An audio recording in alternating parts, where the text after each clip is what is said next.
What's going on, guys? It's your boy KRYPTONIAN saying here, bringing you guys another Demon Slayer video, and today we're going to be going in depth on the Hashira and Demon Slayer and discussing each of their origin stories in detail, because the origin stories are just as interesting as their powerful and impressive status as Hashira in the Demon Slayer story, to the point where a full understanding of their origin makes you appreciate how far each of them has come, as well as some of their personality traits in some cases. So jumping right into it, Tomioka was the first Hashira that we meet in the beginning of the series. Tomioka is known as the Water Hashira, but how he got to this point is what makes his backstory so interesting, because the truth of the matter is that he never actually passed the final selection test in a way that he deemed to be appropriate. Tomioka shares the similarity to Tanjiro in that he lost his family to a demon, but his shame in passing final selection in the manner that he did is tied to this fact right here. When he took the final selection test, he couldn't defeat a demon and he had to be bailed out, which for someone coming from the circumstances that he did, that was a bit of a blow and a hard pill to swallow. It's made even worse when you consider the fact that the friend that he made, Sabuto, killed the demons on the mountain and tragically never passed the final selection because he died. The shame that came from Tomioka's survival led to him feeling as if he didn't belong in the demon corps, let alone in the ranks of the Hashira. For him, getting injured in his first battle with the demon so badly that he basically needed the whole final selection to recover from his injuries while being looked after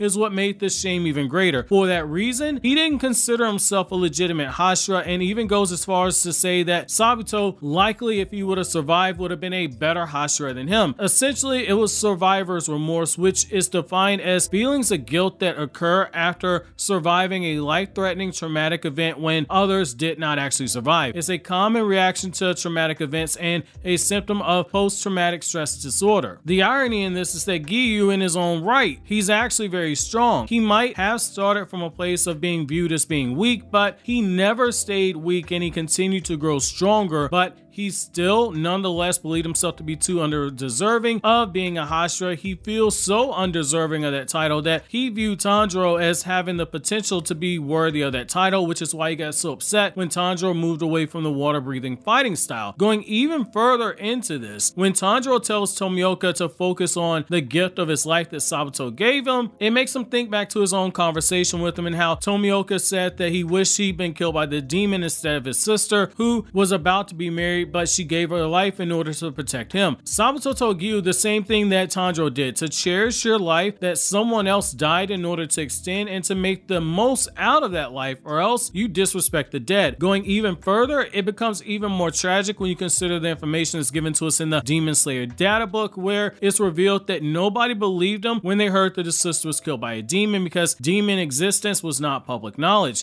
Now, moving on, we have Rengoku's origin story, which in some ways is just as tragic as Tomioka's. Being the son of a former Hashira, Rengoku knew full well what demons were, and those are really big shoes to fill as he walked down his own path. However, his alcoholic father didn't make it easy on him, to the point of showing no faith in Rengoku, going as far as to proclaim that he was too talented to ever hope to become the next Hashira. Despite one parent not believing in him and the other literally being dead and unable to weigh in on the path choices that he made, Rengoku kept training in order to hone his skills and get stronger. Coming from a father who berated and belittled him, it makes perfect sense that Rengoku does his best to uplift others, and it also explains his personality. This can also be traced back to the words of Rengoku's mother, who told him that as someone who's gifted with being strong, it was his duty to protect those who are weaker than him. On his first mission as a demon slayer, Rengoku encounters a demon who had killed 9 other demon slayers before Rengoku, and he was about to kill yet another innocent child before Rengoku stepped in. It was in that moment, seeing all that death, that Rengoku's mind began to realize how short life is. It can be gone in a moment for a human. Human life is fragile. Human life must be protected, just like his mother told him to when she said to protect those who were weaker than him, and that it was his duty as somebody that was strong. When faced with the prospect of fighting a demon whose blood demon art can mess up the nervous system of the body upon hearing his flute, and he can summon dogs that will devour him if he decides to come cover up his ears, Rengoku pounds his hands into his ears so hard that it causes his eardrums to rupture, which stops him from being able to hear, and it allows him to fight at full power against that demon. In the aftermath of that fight, despite being in pain, Rengoku smiles to put on a reassuring face to the child that he saved. Next, we have Mitsuri's origin story, which as we head into season 3 of Demon Slayer, many of you guys are probably going to be curious about her. So Mitsuri is the love Hashira, and she came from a pretty large family where she was one of 5 children. When we first told her reasoning for why she became a Demon Slayer, Mitsuri appears to fall into the trap of being like quite a few Shonen Jump female characters that have fallen into this trap in the past, which is her motivations appear to be linked towards romance. Just as Bulma first set out to use the Dragon Balls to get a boyfriend, Mitsuri first told us that she wanted to become a Demon Slayer in order to find a husband. However, before you call her superficial and write off her character,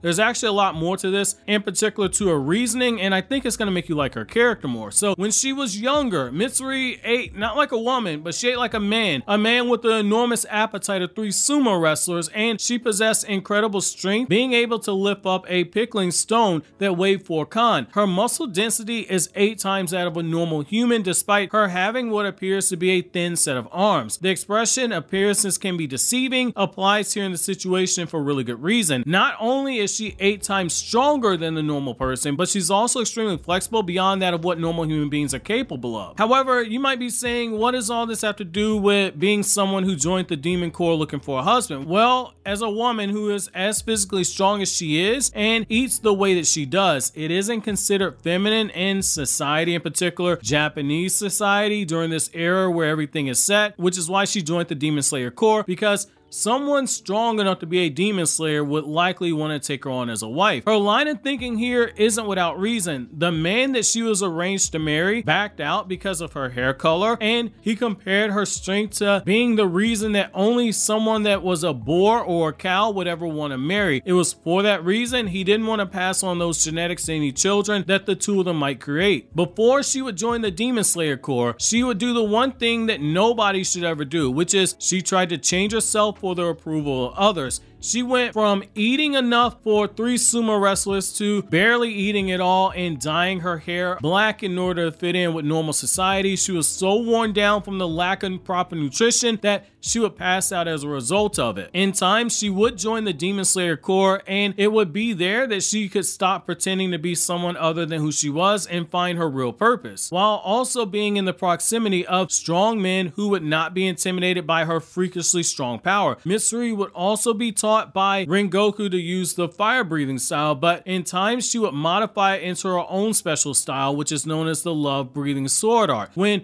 Rengoku is being tested to become a Hashira, Mitsuri is taken with them to hunt down the lower moon number 2, Hito. It's during this fight that we see her love breathing style for the first time, which after the battle, Rengoku is made a member of the Hashira, and in time, Mitsuri joins him as a Hashira as well because she moves up. Obanai Iguro is the next Hashira that we're going to cover, and he's the Hashira who falls in love with Mitsuri. In his family, due to how their bloodline works, he was born into a family that he considers to be a cursed family that hadn't had a male being born into it in 370 years. As he was born, he was thrown into a cage and locked away. Female family members would look after him, and they would fatten him up with food each day. The reason for this is that his family worshipped a female snake demon who was eating the offspring of the women as sacrifices. However, the demon allowed him to live because she was fascinated with his eyes. That being said, he wasn't spared without any harm being done to him. His mouth was sliced up in order to resemble that of a snake. When it becomes clear that he was finally going to die, he ran away and ran into the former flame Hashira, Rengoku's father, who would go on to kill the demon, but not before Obanai's family was killed off. It was due to everything that he'd been through that he set it in his head that he would die fighting Muzan because it would be a way to purify what he believed to be a cursed bloodline. Part of what drove him down this path is that he believed if he died, he'd be reborn into a world without demons and he would be able to confess his love to Mitsuri. Now, Tengen Uzui is the star of the last season, season 2 of Demon Slayer. As you likely know, he comes from a clan of ninja where he was 1 out of 9 siblings. Growing up in a shinobi family, it isn't easy. Evidence evidenced by the fact that 3 of his siblings died before they reached the age of 10 while undergoing the harsh training methods of the shinobi way. Then, on top of that, Tengen basically had the same dilemma that ninja in the Naruto world have when they're born in the Hidden Mist village during the Blood Mist era, where they be forced to fight their graduation class to the death, which in the case of Tengen, he had to fight his fellow siblings to the death without their knowledge due to the fact that they all had masks on, which only left Tengen and one brother alive. Unlike his brother, who accepted that this way of life of the shinobi, where the clan comes first before even your own blood ties, Tengen couldn't accept this reality, which led to him abandoning his clan, but like a total Chad, he left there with 3 wives in order to start his new life. That's a hell of a compensation package. Now, during this time after this, Tengen would join the Demon Slayer Corps and he become a Hashira. As a Demon Slayer, he would abandon aspects of the way of the shinobi, not thinking of a clan at first, but instead thinking about justice and protecting the innocent as his way moving onward. Now, moving on, we're going to get to my personal favorite female character of the series, Shinobu. According to the Demon Slayer data book, she and her older sister were raised by parents who worked in compounding medicine, but unfortunately their parents were killed by a demon, and they themselves were about to be killed by a demon until Gyomei ended up saving them. Now that their lives have been saved, the 2 of them vowed to become demon slayers, which is fitting since they themselves were saved by a demon slayer. The driving motivation to prevent other families from going through what they did pushed her sister into becoming the Flower Hashira, with Shinobu right there at her side studying. While traveling, they ran across a girl who was being kept like slave cattle, tied up by a rope to the person that was escorting her, and they freed her and they took her back to the palace. And that girl in question actually ends up being Shinobu's future apprentice, who Tanjiro meets later on. Shinobu's sister would fall in battle against the Upper Moon number 2 demon Doma, and she would be mortally wounded in the battle. In a tragic, heartbreaking fashion, Shinobu arrived in time to say her last goodbyes to her sister. Her sister's last words to her were to leave the Demon Slayer Corps so she could live a long life, but as we all know, Shinobu stayed in the Demon Slayer Corps and eventually became a Hashira herself, with the goal of killing the demon who killed her sister. And as Tanjiro sensed, Shinobu was burning up with rage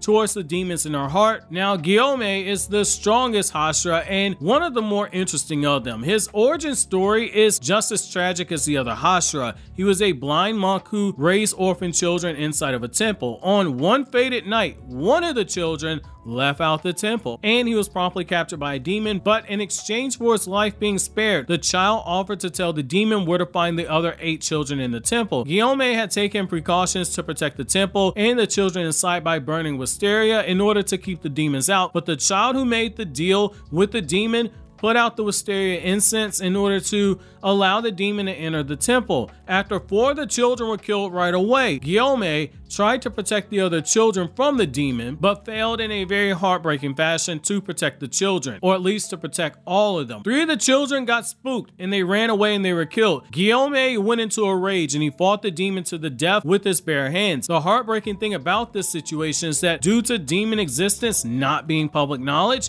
when the lone surviving child tried to explain what happened, everyone thought that Gyomei had killed the other children. He was about to be executed, but ended up being rescued and recruited into the Demon Slayer Corps. The fallout of this led to him continuing his intense training to fight off demons, and he would go on to become the Stone Hashira. Muichiro and his 10 brother were born to a father who made his living as a woodcutter and a mother who would die when they were 10 years old. His father would die soon afterwards, leaving Muichiro to live as a orphan with his brother. When the head of the Demon Slayer Corps' wife approached them, they were informed that they were the descendants of a legendary swordsman who used the first sword breathing style, the sun breathing style, and they recruited him into the Demon Slayer Corps. Muichiro's brother turned them away and they ended up being attacked by a demon later that night. Muichiro snapped when his brother was injured mortally, and using his axe, he outright brutally killed the demon. However, that didn't save his brother from dying in his arms. Muichiro would go on to join the Demon Slayer Corps and become a Hashira. That being said, the traumatic things that he experienced caused him to block out his memories, and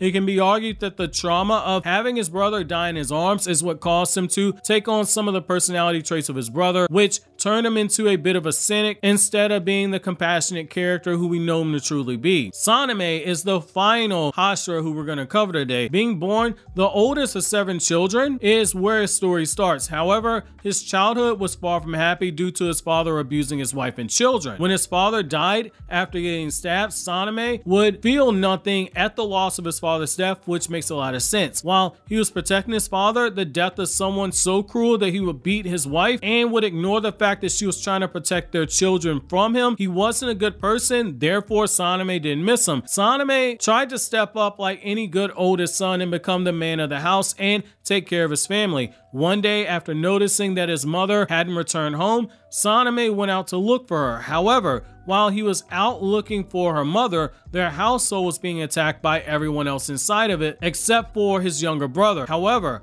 that's not the most tragic thing about this scenario. The demon was their actual mother. Genya's young mind couldn't accept nor understand what Sanemi had done by killing their mother. In response, Sanemi abandoned him and began to devote his life towards hunting demons. Part of what kept him alive during all this time before he joined the Demon Slayer Corps was that he possessed a rare blood type that could slow down demons, which helped him even the odds when he was battling them and trapping them and essentially waiting for the sun to come up in order to burn them up faster than Kashi and Koji burned Konohamaru in the Boruto anime. When he did join the Demon Slayer Corps, his friend would die fighting a lower moon demon alongside Sanemi, and afterwards Sanemi would go on to become a Hashira. However, that's gonna be it for every Hashira's backstory. If you enjoyed this video, consider checking out the other anime videos we have here on the channel.